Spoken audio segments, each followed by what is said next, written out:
To summarize Any Trope But You in one sentence, I would say it's about a romance author who hates happily ever afters, who ends up getting stuck in a romance that only she could have dreamed of writing. Honestly, this book feels kind of both like a love letter to romance and also like a mocking of romance and the overuse of tropes, or maybe the marketing of tropes in certain books. But I personally liked it.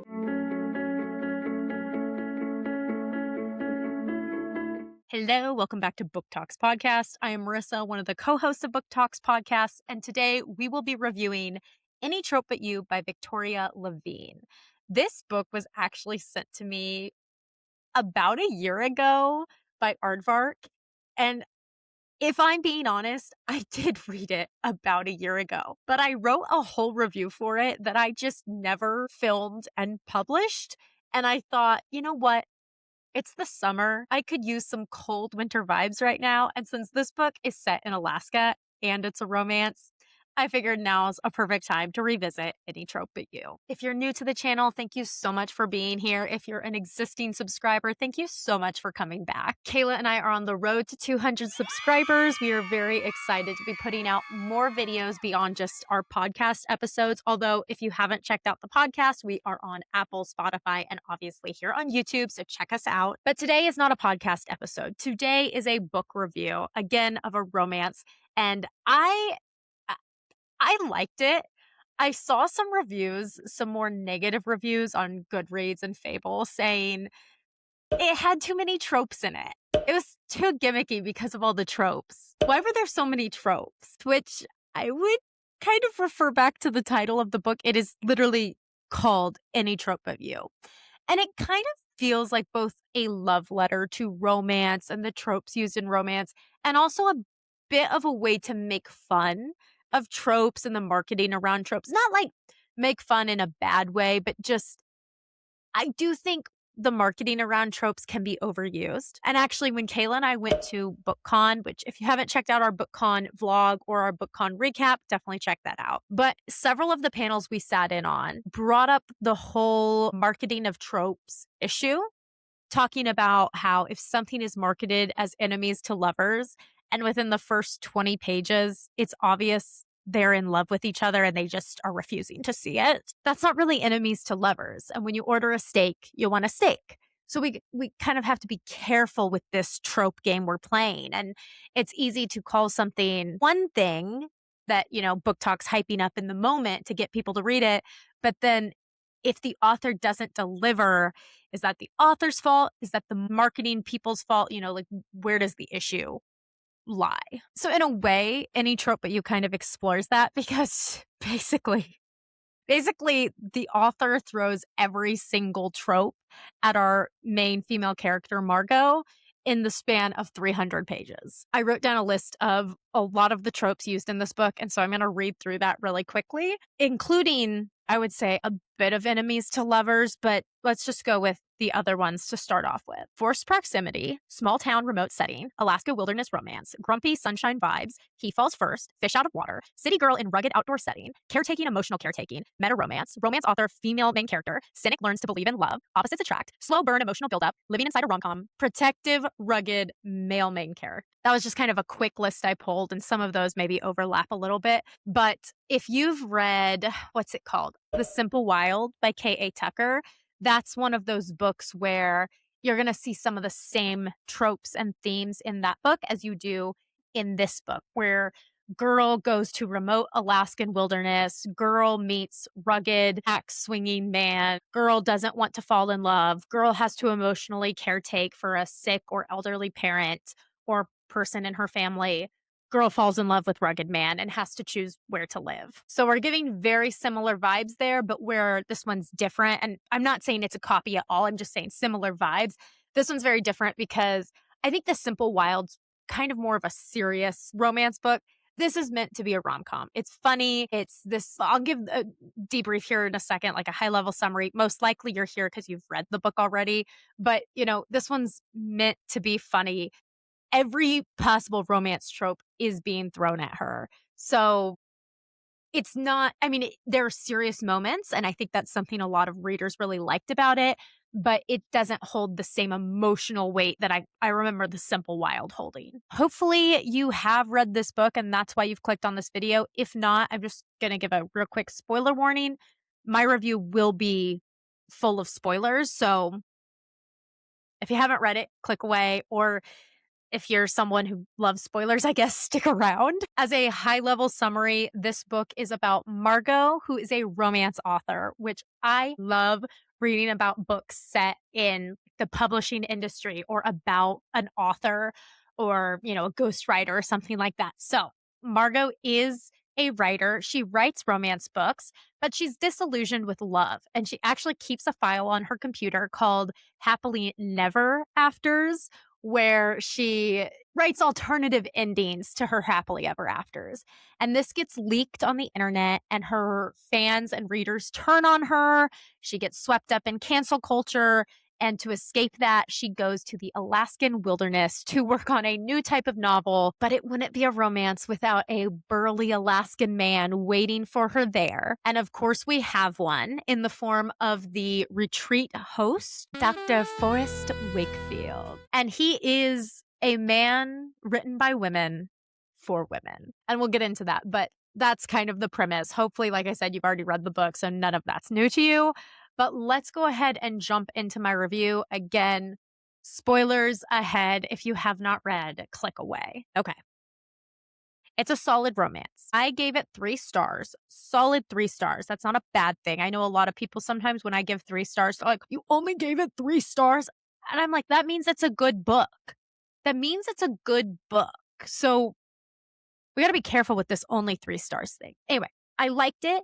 It definitely has some issues, I would say. And it's not a perfect novel, but it's easy. It's funny. It has a happily ever after, and it has a story that a year later I still remember. And I say that because I love Catherine Senner. I love her book so much, but I just read The Shippers by Catherine Senner. Kayla and I will be releasing an episode on it once the book comes out on May 19th. But as we sat down to record, I immediately said to her, what were the main characters' names again? Because I read that book so fast and it didn't have a super memorable plot that it kind of went in one ear and out the other. And again, I love Catherine Senner. I'm not bashing anything there. You'll have to check out our episode for my full thoughts. But I'm just saying, I read Any Trope But You a year ago, and I still remember the book. I still remember the plot of the book. So I would say 5 stars there. Great writing on her part to allow me to remember a memorable plot like that. Some of the negative reviews did not like Margot, who is our female main character. I didn't get those same vibes. I liked her. I thought she was nice and caring. One of the underlying more serious themes of the book is that she cares for her sick sister, Savannah. So people who didn't like her, I don't know, I didn't get it. I also felt like it was explained why she was trying to resist her feelings for Forrest, and it's because she's disillusioned with love. So again, the negative comments related to her, I just didn't personally agree with. That doesn't mean they're not valid from your perspective. I just had a different take on Margot. And the fact that she was disillusioned with love, that's relatable. I agree. I am 30 and I sometimes find myself disillusioned with love. Sometimes time just does that to you, and I think it's especially potent in this book because Margot's a romance author. So the fact that she's disillusioned with it tells us something has happened, or there's some explanation that Victoria eventually does reveal. But like a lot of romance readers, you're reading it for that happily ever after. And that is no different than Margot's readers. So when they learn that she's been writing happily never afters, they're obviously upset, which brings us to cancel culture, which I just hate talking about, having kind of been on small scale, but been on the end of that a little bit. It's very not fun whenever I'm on TikTok, which I try not to get on really at all. But lately I've been scrolling just to get updates on, world events going on right now, something to do with a cruise ship and maybe pandemic 2.0. They ask you how you are, you just have to say that you're fine when you're not really fine. But, sometimes I'll scroll and it will be about something else and it'll always be negative. It will always be someone's getting canceled somewhere, and it's so easy to get swept up in it and kind of live for the drama, but I try to disengage from that. I don't like it. It's a scary place to be on the other side of those comments, and it's very easy for people to dogpile on from behind their computers. And so for me personally, this book was a little, like, PTSD triggering in that sense, and I really felt for Margot, and I understood, like, deeply in my soul, I understood her need to escape to the Alaskan wilderness to just clear her head, get a reset, and also rediscover who she is as a writer and whether romance is in the cards for her. Enter Dr. Forrest Wakefield, a man written by a woman for women. And I say that both about his physical appearance and his intelligence, because he's just written as the perfect book boyfriend. But like Margot, Forrest is also very determined not to fall in love, as he has responsibilities that are kind of keeping him from giving his heart away and potentially taking his focus and responsibilities away from where he needs it to be, which is to care for his sick father in Alaska. Even though Forrest has other dreams, like, he's just a good person and he wants to care for his father. So Margot is off limits to Forrest, and Forrest is off limits to Margot, which is the perfect setup for forced proximity and one bed and all the tropes that are going to slap Margot in the face. Which is why I think the negative reviews say there were too many tropes in this book are just kind of, I don't know, like, funny. I don't know if they are trolling or what, but I'm like, that's literally, like, the point of the book. So I'm going to read from my notes here for a minute about some of the things that happen to Margot and Forrest as far as tropes go. Some of the things I saw was just, she winds up jumping into his arms scared, and he has to carry her down a mountain after she sprains her ankle. They're forced into the one bed, or really one sleeping bag in a tent situation. He saves her life after she nearly sets her cabin on fire. They want nothing to do with each other. They desperately want each other. And though there's a clear way that they can be together, life intervenes at the last second to try to keep them apart. It's a romance, so of course, spoiler but not spoiler, there's a happily ever after, which is really explored to a depth I haven't seen in romance books before, or I guess I've seen it happening more recently, but this may have been the first one where I kind of saw it literally stated in the romance book. Like, hey, it's a romance book. Of course there's going to be a happily ever after. Like, Margot's readers expect that. That's the whole point of a romance book, is the comfort of that happily ever after. So it's not a spoiler to say, obviously, they're going to end up together. And I liked that the ending of this book was really a callback to the first chapter. The first chapter starts with Margot doing an author interview and getting canceled when they reveal what's on her laptop, which is her happily never afters. And then it ends with her also doing an author interview, but Forrest shows up to confess his love. So all of that, the plot, the characters, that was 5 stars for me. So why did I only give it 3 stars? Victoria Lavine, this is where you click away. This is where you keep scrolling. This is where you don't watch any more of the video, because you wrote a good book and there's no reason for you to continue with things that are not meant for your ears. These are meant for readers' ears only. So I would kindly ask, Victoria, that you please click away. You're a good author and I will read more of your books. This is just for the readers. All right. The negatives, and I put that in quotes because this first one is actually just a me problem, and it might be a reason that you want to read this book. But for me, I did not like this. And that is the big guy, small girl trope. I don't like it. Like, I love reading Allie Hazelwood books, but she always does big guy, small girl trope. And I get the ick. Like, I do not like it. And I think this book was also bad in that sense because of almost how far Victoria took it with describing these spicy scenes and that trope specifically. She basically described in detail how Forrest was so big and Margot was so small that, like, he might actually hurt her. I really just did not like that. I cannot stress this enough, how much I did not like that and how much I don't like that. Like, it just gives me the ick. Because I do think there's a point where, like, size does matter. And I feel like this author hit that point and then multiplied it by 5. So yeah, like strike 1 for me, but again, for some people who love that trope, that's not going to be a negative to you. That's just going to incentivize you to read this, which is your prerogative. Looking beyond the spicy scenes, though, the one kind of like real issue I had with this book is one of the writing devices used because it felt a bit like a cop out from a writing perspective.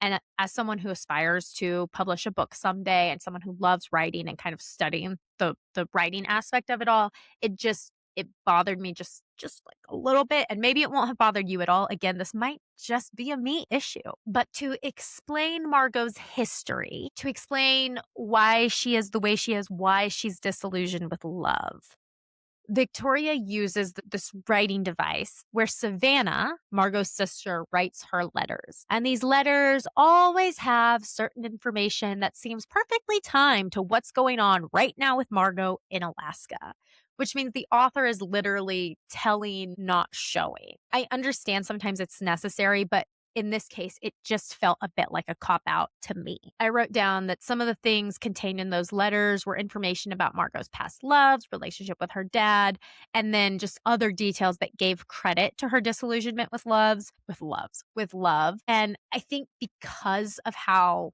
they were timed to be presented, and that was part of the novel. I'm not just saying like letters were revealed to us. I'm saying that Margot would have an experience and then, oh, a letter from her sister would arrive. And it was like the fact that they're like directly correlated. I don't know. It felt a little on the nose to me. So again, might just be a me issue, but that was just me personally. Asked ChatGPT to pull a list of common, more negative things addressed in Goodreads reviews just to see if I agreed with them.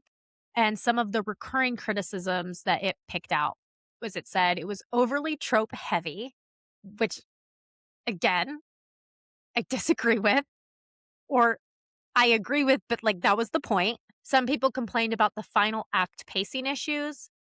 I disagree. I thought that the ending as a callback to the first chapter was a full circle moment that I really appreciated as a reader. People expressed frustration over the miscommunication trope. I will echo that. I've never liked the miscommunication trope. I hate that 90% of the time is what drives a romance. And I appreciate authors who can drive a romance without that. So, in that sense, I do agree with that critique of the book. Some people felt the chemistry didn't work. It's been a year since I read it, so I I can't say for sure, but like I don't remember thinking that at the time. I remember thinking their chemistry was good. I really liked Dr. Wakefield, and I also, like I said, liked Margot. Maybe part of that comes from people not liking Margot. I don't know. Some people thought the Alaska setting felt unrealistic. I'm going to like 100% disagree without any actual real world Alaskan experience. The only Alaskan experience I have is reading The Simple Wild by K.A. Tucker, and I thought this was in line with that. So I was on board with the Alaskan setting. And then lastly, the trope awareness occasionally felt gimmicky rather than clever. I'm going to also disagree with that in the sense that I think it was not meant to feel gimmicky, but like part of the rom-com-ness of it, the comedy part of it, was that every trope was being thrown at her. I don't think that's a gimmick in the sense that, like, I don't know, it's making fun of anything or it didn't add value to the story. I think that was adding value to the story because she had become disillusioned with love as a romance author. So what better way to kind of reignite that spark in her than to have her go through all the things her characters normally go through. So there you go. I liked it. Again, I only gave it 3 stars, and uh, maybe that's too low. Honestly, maybe it should be higher because it is crazy how much of this book I remember a year later. It's got a good plot, it's got good characters, it's a fun and quick read, and I did really like the ending. And so now I'm like, did it deserve more than 3 stars? Honestly, I'm not gonna say it was like full 4 stars, but yeah, somewhere between a 3 and a 4. Like I did really like it. And if Victoria Lavine wrote a spinoff about Savannah, I would definitely read it because I really liked Savannah as a character. I didn't even really talk much about the emotional depth there. So I guess I'll quickly touch on that. Just A good romance to me really should have some emotional depth, and again, I'm coming fresh off The Shippers by Catherine Center, which I will once we release that episode, because again, the book doesn't release till May 19th, so we can't release the episode yet. But once we release that episode, you're gonna hear me and Kayla talk a lot about how there wasn't emotional depth in that book. It was kind of surface level. And this book actually has emotional depth in the form of Savannah's illness and then also Dr. Forrest. Don't know why I keep calling him doctor. I mean, he is a doctor, but like his name was Forrest. Anyway, him being a caregiver for his father, there is that emotional depth and layering there. And again, I'm coming fresh off The Shippers where there wasn't, so maybe that's part of why I'm like, "Wow, this book was, like, really good." But I do appreciate that in a book. I think especially a romance book, I think when it's just service level or just comedy hour, there's a time and a place for that, definitely, and I can enjoy those books. Right now, I'm just at a place where I'm enjoying the emotional depth also offered, and so, for me, I'm starting to think that, yeah, maybe this 3-star was really more like a 3.5 or even 3.75 because I appreciate that it was both comedic, but also had serious undertones. I did address real issues with illness and cancel culture, and like I said, I just keep coming back to this whole sense of being disillusioned with love. Like, those are real things that the author explores, and she doesn't just gloss over or give one-sentence explanations for, other than, like I said, using the writing device technique of using letters to reveal why Margot was the way she was, but even that, I mean, she explains it well. So even though it was telling, not showing, she still adds depth to it. So yeah, I think all of that does raise my score a little, but overall, I mean, I'm again, 3 stars isn't bad. So overall, it's a good book, and I definitely recommend it, especially if you're in Arizona right now like I am, and it's freaking 100 degrees outside, and you wanna pretend you're in Alaska where it's nice and cold, or anywhere, like, it's May, it's getting hot. I bet it's hot everywhere at this point, but it's definitely hot here, and I would much rather be in Alaska with my burly man who's chopping wood for my fireplace than be melting in Phoenix. But let me know in the comments what you thought of this book, whether, you agree with me about the emotional depth or whether you really had a problem with Margot. I'd love to hear your thoughts. Treat it as a discussion, keep things nice. And Victoria, I hope you clicked away, but if not, you wrote a really good book and I enjoyed it. And again, thank you to Aardvark for sending it to me because I probably would not have read it or even have heard of it if not for Aardvark sending it. So thank you so much. And if you like this video, please hit the thumbs up and that subscribe button. Kayla and I are getting way more into posting lately. We're just trying to get more consistent lately and post things beyond our podcast episodes. So more book reviews and, BookCon content and video series and challenges. So if you like any of that, please hit the subscribe, stick around, and I will see you guys in the next one. Bye bye.